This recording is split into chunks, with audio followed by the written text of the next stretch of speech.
En tant que travailleur étranger temporaire, est-ce que vous connaissez vos droits? Je vais directement répondre pour moi. Non, je ne connaissais pas mes droits jusqu'à ce que je tombe sur ces informations dans le site de ISCC. Pourtant, je suis déjà à plus d'un an ici au Canada.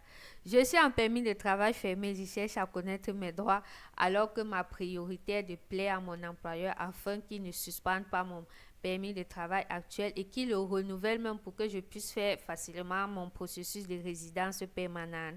C'est ce que je pense et c'est ce que beaucoup d'autres personnes pensent et c'est à tort parce que même si nous sommes travailleurs étrangers temporaires, nous avons quand même des droits et certains employeurs ici, connaissant la position de force qu'ils ont et nous, position de faiblesse que nous avons, ils n'hésitent pas à abuser. Alors, si vous connaissez au moins sur vos droits, vous pouvez mettre des limites à certaines choses et surtout demander un permis de travail ouvert pour travailleurs vulnérables si jamais les choses sont déjà à un niveau extrême. Mais pour demander un permis de travail ouvert pour travailleurs vulnérables, il faut avoir des preuves. Et si vous ne connaissez pas quelles sont les limites de votre employeur, vous ne pouvez pas recueillir les preuves qui vont vous permettre de demander un permis de travail ouvert pour travailleurs vulnérables. Donc voilà pourquoi j'ai décidé aujourd'hui de partager ces informations avec vous, mais surtout parce que dans ces informations-là, on retrouve les numéros qu'on peut appeler lorsque on est dans telle ou telle autre situation. Et sachant tous que actuellement, avec les nouvelles lois qui sont sorties, certaines personnes ont des difficultés à renouveler leur permis de travail, ne savent pas avec qui ils vont se tourner pour X ou Y raison. Ici, vous avez les numéros que vous pouvez contacter en fonction de vos provinces. Est-ce que je me suis même présentée? Bonjour et bienvenue, je me prénomme Manuela et je suis actuellement au Canada en tant que travailleuse temporaire. Comme je vous l'ai dit, généralement en permis de travail fermé, la priorité c'est plaire à l'employeur, faire en sorte que le gars ne s'élève même pas et dit que non, avec toi aujourd'hui j'arrête parce que vous le savez, lorsque tu as un permis de travail fermé, si l'employeur décide d'arrêter avec toi, alors il faut trouver une autre personne qui va accepter de te donner un nouveau permis de travail fermé, c'est-à-dire de faire tout le processus, demande de IMT, CAQ si tu es dans la province du Québec, et enfin permis de travail avant que tu puisses travailler avec cette personne. Et dans tout ce processus-là, tu ne peux pas travailler. Mais ces informations d'ISCC abordent également ce point. Si jamais tu perds ton emploi, qu'est-ce qui se passe et tout. Je ne vais pas tout lire l'article parce que c'est extrêmement long, mais je vais quand même partager certains points avec vous. On dit ceci: travailleurs étrangers temporaires, vos droits sont protégés. Ce guide est destiné aux travailleurs étrangers temporaires embauchés dans le cadre du programme des travailleurs étrangers temporaires. Pour obtenir des informations sur les droits des travailleurs étrangers embauchés dans le cadre du programme de mobilité internationale, consultez la page web Apprenez quels sont vos droits. Sur cette page, vous allez trouver des informations sur vos droits, votre contrat de travail, l'accès aux services de soins de santé. Si vous êtes blessé ou tombé malade en milieu de travail, qu'est-ce qui se passe? Des informations sur la santé et sécurité au travail, un milieu de travail exempt d'abus. Si vous perdez votre emploi, qu'est-ce qu'il faut faire? Si vous voulez changer d'employeur, comment ça se passe? Est-ce que vous avez droit au logement? Comment obtenir de l'aide en cas d'abus et tout. Donc, moi, je vais commencer par le dernier point avant de revenir sur comment changer d'employeur et santé et sécurité au travail. Ensuite, si vous êtes blessé ou tombé malade en milieu de travail, bien sûr, je vais mettre le lien en description de cette vidéo pour ceux qui voudront consulter tout cela en entier. On dit ceci, attendez que je trouve, parce que actuellement certaines personnes sont en train de passer par des situations difficiles pour le renouvellement de leur permis. Certains employeurs leur ont déjà signalé qu'ils ne pouvaient pas renouveler leur permis à cause de telles situations et ils ne savent pas quoi faire ou ils ne savent pas par quel organisme se tourner. Ici, vous avez certains numéros que vous pouvez appeler. Vous ne perdez rien à appeler. Même si l'intitulé ne correspond pas à votre besoin, Appelez quand même parce qu'ils peuvent vous diriger vers la bonne personne. C'est ce qui se passe ici. Lorsque tu appelles un numéro et que la personne n'est pas habilitée à résoudre le problème pour lequel tu as appelé, généralement, ils vont te demander d'attendre et ils vont te transférer vers la personne qui est habilitée à le faire. Et ici, vous allez avoir les numéros qui correspondent aux différentes provinces dans lesquelles vous vous trouvez. Comment obtenir de l'aide? Signaler un abus. Si votre employeur enfreint les règles du permis de travail, les règles du programme de travailleurs étrangers temporaires ou vous maltraite, vous ou quelqu'un que vous connaissez, vous devrez le signaler. Appelez la ligne de signalement de Service Canada au plus 1 866 602 9448. Ce service est confidentiel. Service Canada ne dira pas à votre employeur que vous avez appelé. Vous pouvez parler à un agent de Service Canada dans l'une de plus de 200 langues disponibles. Vous pouvez laisser un message anonyme pour signaler vos préoccupations. Tous les appels sont pris au sérieux et peuvent faire l'objet d'une enquête. Si vous décidez de changer d'emploi en raison d'un abus ou d'un risque d'abus, si vous pensez être victime d'un abus ou risquer de l'être, vous pourriez avoir le droit de demander un permis de travail ouvert pour les travailleurs vulnérables. Un permis de travail ouvert vous permet de changer d'emploi en vous donnant l'autorisation de travailler pour presque n'importe quel employeur au Canada. Obtenir l'aide d'un organisme de soutien aux travailleurs migrants. En Colombie-Britannique, je vais mettre une capture d'écran, je ne peux pas tout lire ça, sinon ça sera extrêmement long. En Colombie-Britannique, il y a le réseau communautaire des nouveaux arrivants à l'aéroport, il y a la Mosaïque, il y a la Société des ressources communautaires Diversity. Chacun a leur numéro et leurs objectifs.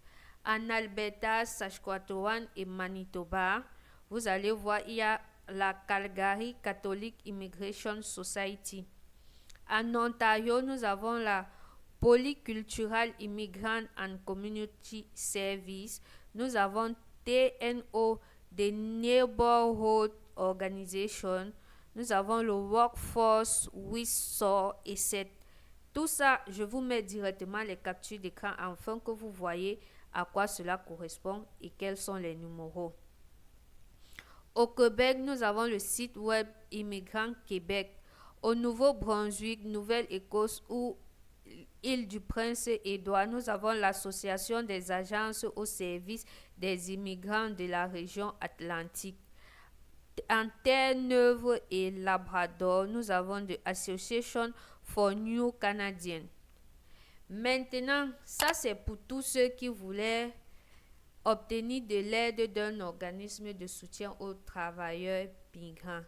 Maintenant, si vous voulez signaler un problème de santé ou de sécurité au travail, communiquez avec le bureau de santé et de sécurité au travail de votre province ou territoire si on vous a demandé d'effectuer un travail dangereux. Les conditions de travail sont dangereuses. Vous avez été blessé ou êtes malade à cause de votre travail. Vous êtes enceinte et la nature de votre travail peut mettre votre grossesse à risque.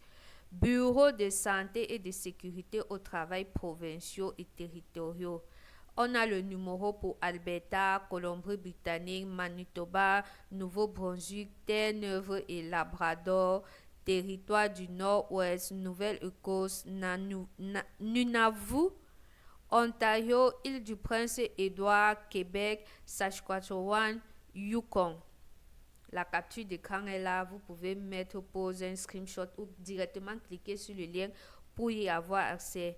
Maintenant, si vous voulez signaler d'autres problèmes liés à l'emploi, si vous pensez que vous n'êtes pas correctement payé, que vous êtes traité injustement ou que votre employeur ne respecte pas votre contrat de travail, communiquez avec le bureau responsable des normes d'emploi de votre province ou territoire. Une fois de plus, en Alberta, il y a le numéro Colombie-Britannique, Manitoba, Nouveau-Brunswick, Terre-Neuve et Labrador, Territoire du Nord-Ouest, Nouvelle-Écosse, Nunavut, Ontario, Île-du-Prince, Édouard, Québec, Saskatchewan et Yukon. Les numéros sont donnés. On dit maintenant, employés travaillant dans le secteur privé relevant de la compétence fédérale. Au Canada, la plupart des industries relèvent de la compétence des gouvernements provinciaux ou territoriaux, mais certains relèvent de la compétence du gouvernement fédéral. Si votre milieu de travail est sous réclamation fédérale, vous pouvez déposer une plainte en ligne ou en composant le +1 800 641 40 49. Vous pouvez consulter la liste des industries et milieux de travail sous réglementation fédérale. Et enfin, on a la protection et aide pour les victimes de trafic de personnes. Si vous êtes victime de trafic de personnes ou si vous croyez que quelqu'un en est victime, communiquez avec la ligne d'urgence canadienne contre la traite des personnes au +1 833 900 10 10 pour être mis en relation avec des services de soutien ou d'application de la loi dans votre communauté, ou la ligne de signalement confidentiel de Service Canada au 1 866 602 94 48. Finalement, dans le pays, si c'est seulement chercher.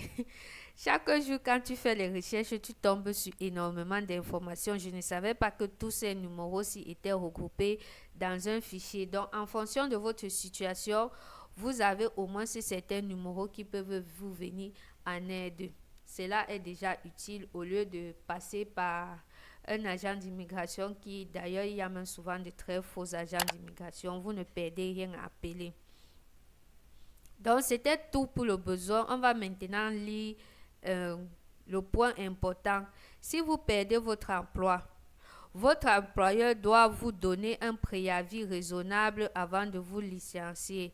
S'il ne le fait pas, il doit vous verser une indemnité de licenciement. Le montant est déterminé en fonction du temps pendant lequel vous avez travaillé et de la province ou du territoire où vous travaillez. Si vous perdez votre emploi sans qu'il y ait faute de votre part, ou si vous quittez votre emploi parce que vous êtes victime d'abus, vous pourriez avoir droit à des prestations d'assurance emploi. Pour obtenir des renseignements sur l'assurance emploi, visitez la page Assurance emploi et prestations régulières. Si jamais vous changez d'employeur, vous êtes autorisé à changer d'employeur. Cependant, il se peut que votre permis de travail ne vous permette de travailler que pour votre employeur actuel. Vous devrez donc peut-être demander un nouveau permis de travail avant de pouvoir commencer à travailler pour un autre employeur. De plus, votre nouvel employeur doit obtenir l'autorisation du gouvernement du Canada pour vous embaucher en tant que travailleur étranger temporaire. Il devra avoir une évaluation d'impact sur le marché du travail, en abrégé EIMT valide. Si vous êtes un travailleur agricole dans le cadre du programme des travailleurs et agricoles saisonniers, vous pourrez peut-être changer d'employeur sans obtenir un nouveau permis. Si vous changez d'emploi sans suivre les étapes indiquées plus haut, il se peut que vous travaillez sans autorisation. Ceci peut avoir des conséquences sérieuses et entraîner une mesure de renvoi, ce qui veut dire que vous devez quitter le Canada. Vous pouvez utiliser le guichet emploi du gouvernement du Canada pour rechercher des emplois auprès d'employeurs canadiens qui souhaitent embaucher des travailleurs étrangers temporaires. L'offre d'emploi indiquera si l'employeur a déjà demandé ou reçu une IMT positive. L'employeur en a besoin pour embaucher un travailleur étranger temporaire. Donc, il y a même un site sur lequel on regroupe ces... Peut-être c'est là-bas même que les consultants là partent chercher les trucs et viennent nous vendre. Mais on va faire comment? Un milieu de travail exempt d'abus. L'employeur doit faire des efforts raisonnables pour offrir un milieu de travail exempt d'abus. Votre employeur ou toute personne agissant en son nom, par exemple votre superviseur, ne peut pas vous maltraiter physiquement, sexuellement, psychologiquement ou financièrement. L'abus comprend les représailles telles que des actes ou des menaces de rétrogradation, de mesures disciplinaires ou de licenciement pour avoir dénoncé votre employeur pour non-respect.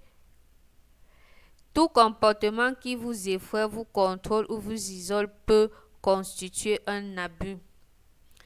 Quelques exemples d'abus: préjudice physique, menace d'insécurité, vous force à travailler d'une manière dangereuse ou risquée pour votre santé, attouchement sexuel non désiré, exiger des faveurs sexuelles pour que vous puissiez garder votre emploi ou revenir l'année suivante.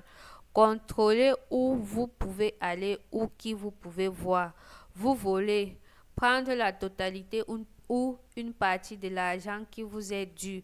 Prendre et refuser de rendre votre passeport, votre permis de travail ou toute autre pièce d'identité. Allez dire ça aux Allez dire l'autre là aux employeurs de Dubaï. Et qu'est-ce qu'on n'a pas vécu là-bas? Vous forcez à commettre une fraude. Vous licenciez, vous menacez ou prendre des mesures disciplinaires à votre encontre pour vous être plaint de vos conditions de travail ou d'abus ou pour avoir participé à une inspection menée par un employé du gouvernement.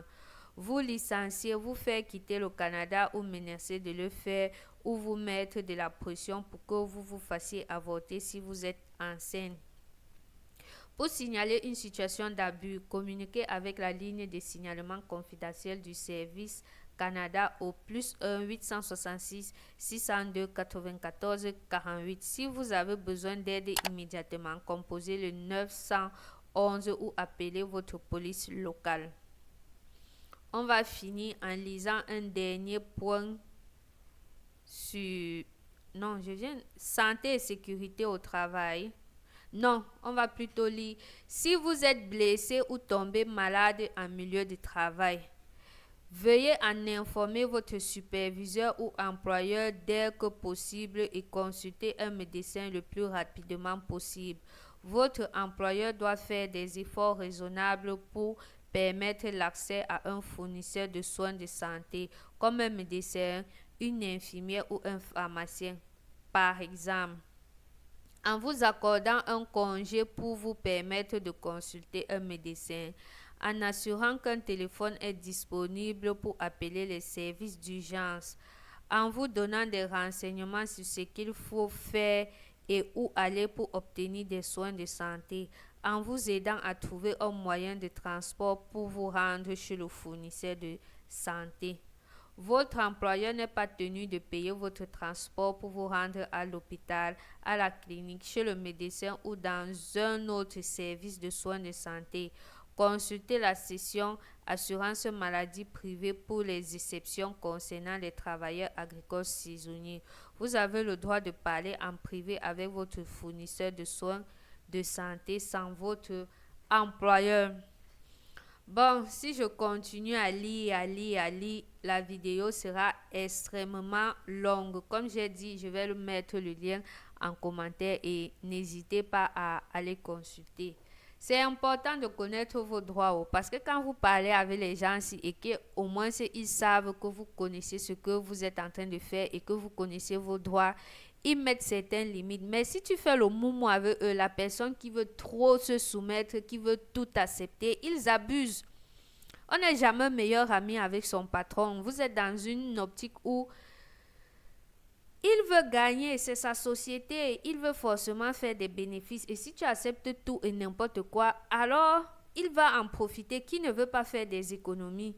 Qui ne veut pas gagner plus? C'est la nature humaine, tout le monde veut gagner plus. Donc, renseignez-vous, connaissez vos droits afin de pouvoir mettre certaines limites à certaines choses. Et lorsque vous parlez avec des personnes et que vous montrez que vous êtes cultivé et que vous connaissez vos droits, alors il y a des limites. Je ne dis pas qu'il faut apprendre ces choses-ci pour partir être hautain et abuser, parce que d'une certaine manière, l'employeur a toujours le droit de vous licencier pour X ou Y raison.